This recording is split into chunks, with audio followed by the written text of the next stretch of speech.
If your view of you is distorted or somehow negatively impaired, then you in any context will be negatively impaired as well. So you in a social context, you in an academic context, even you in a physical context, you're always going to be seeing yourself through that pessimistic, cynical lens. And so unfortunately, it radically impairs not only how you see you, but how you see yourself doing anything.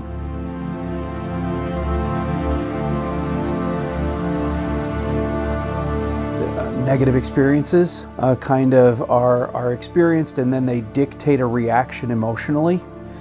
And then as a result of our way of dealing with those feelings, we usually have a tendency to try and engage in self-protection, which includes kind of like assuming when something else bad could happen. And if you actually jump to a conclusion about the next thing that you're experiencing being negative, like the last thing that you experienced, it's an attempt to try and protect yourself, but unfortunately it does include jumping to conclusions about the outcome that you haven't even experienced yet. Well, over time that snowballs. Biologically we talk about something called neuroplasticity, and the fact that our brain actually changes, like the actual physical brain changes. Sometimes we think of the brain as being so hardwired, but the reality is that our brain is constantly changing with our thinking, with our emotions, with varying choices that we're making regarding behavior. Sometimes I explain it to students by talking about how when you look at a brain, when they show a picture of it, it has all those ridges. Well, those can actually change. And so we have the ability to grow neural net pathways, this idea that when energy flows in one given direction through the brain in one specific way, it will reinforce itself. It's how we create habits. Well, if it's always a negative, you're basically creating a superhighway for your thoughts to flow down that just becomes like the normal. It's like, oh, well, obviously I'm going to think that way. Why? Because it actually feels like the way that we should be thinking, when in point in fact it's actually just a conditioned response. Every time I think about me, my anterior cingulate cortex is impacted. So here it is responding. I'm thinking about me. But what I'm thinking about me may again trigger that amygdala, which starts sending out various neurotransmitters to protect me. Because from here I am thinking this negative thought, there's a threat implied there. So that is then impacting, the hypothalamus, which is releasing, different emotional type of, transmitters and responses. So I've got dopamine and serotonin that are surging in my system. Sometimes I may have a cortisol, which is a stress, kind of relief. It's like, okay, sending messages to me to try to calm that down. And so here I am, and I activated all of that with a negative thought, so that now I'm feeling the negative in the emotive way.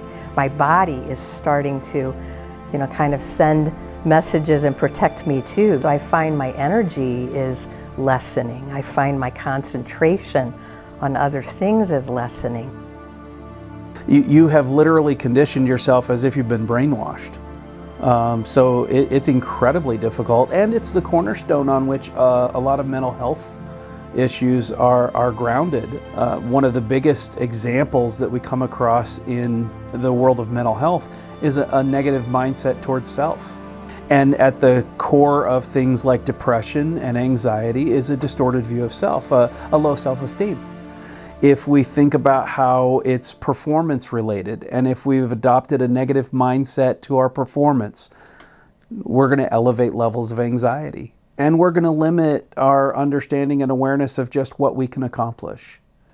When it comes to our faith and our spirituality, a negative mindset, a negative framework really does distract us from the goodness of God, really does distract us to the point that even the idea of the salvific message and how we are loved unconditionally can no longer make sense.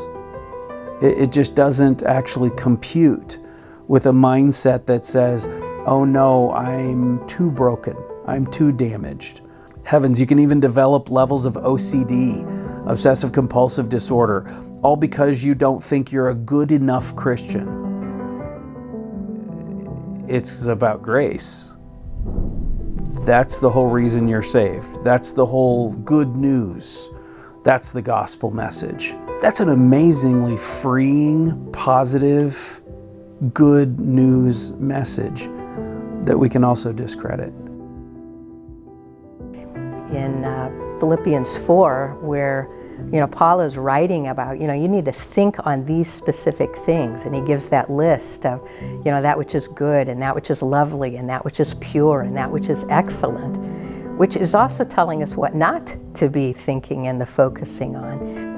As a Christian, if you're actually engaging Christ, will it naturally combat pessimism? Yeah, absolutely. I think the way that we as Christians kind of get mired down and don't allow our relationship with Christ to actually change that negative, pessimistic mindset is that we actually focus so much on the relational element with Christ of our need instead of His glory. And so it makes sense, because then we just focus on what's bad.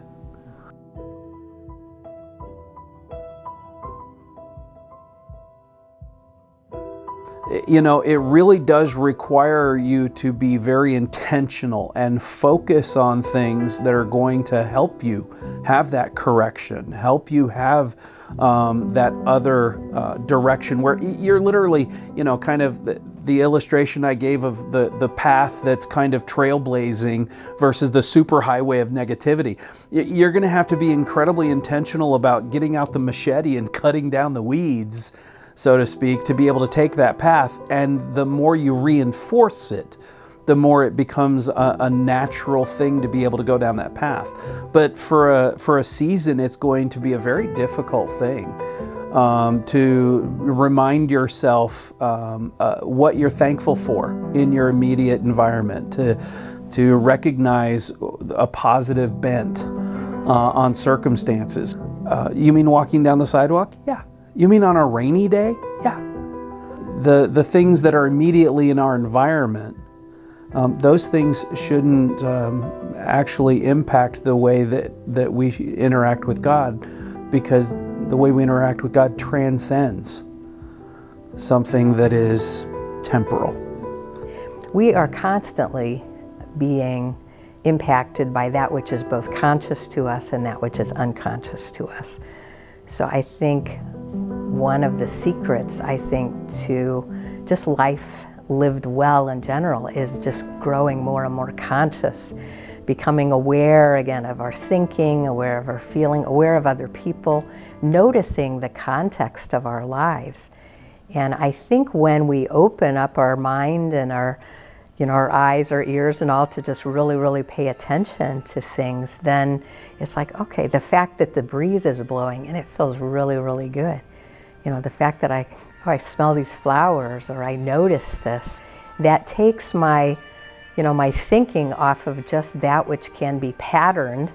And sometimes I shape that in a very, again, epigenetic kind of way to notice positive things around me, to notice the good. And I think that's what Christ was calling us to when we're looking at, think about the things that are lovely. Think about the things that are good report. Think about those things that are praiseworthy. And it's inviting us to notice, because those things are present.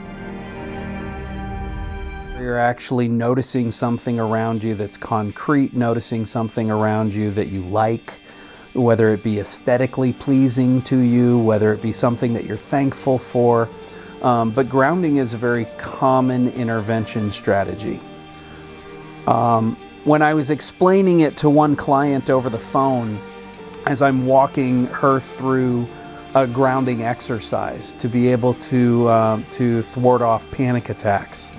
When I got done explaining, and we talked about everything. We talked about the furniture she had in her home. We talked about certain things, even lighting and temperature and subtle things like that relative to her environment. When I got done, I said, "Do you understand what I'm trying to get you to do?"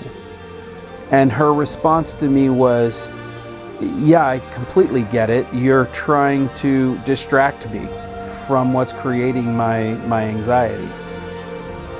And my response to her was, "Close. I'm actually bringing you back from your distraction. It actually keeps you grounded. It actually helps you not fall into the mental pitfalls of negativity. It helps you not spiral to where they feed and prey on each other to actually develop the negative mindset."